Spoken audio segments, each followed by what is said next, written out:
కోట్లు కేటాయించి 603 కోట్లు ఇప్పటికే పైసలు రిలీజ్ చేసి అక్కడ ఉన్నటువంటి పాఠశాలను మంచిగా నాణ్యంగా తయారు చేస్తూ ముఖ్యంగా ఈరోజు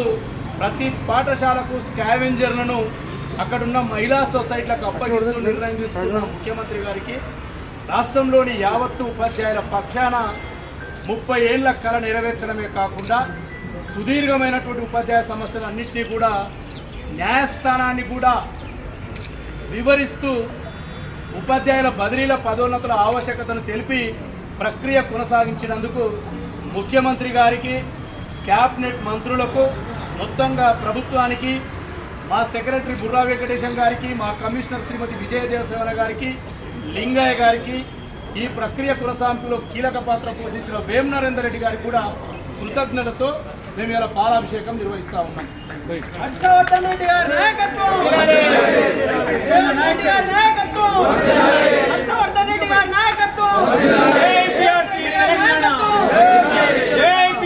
తెలంగాణ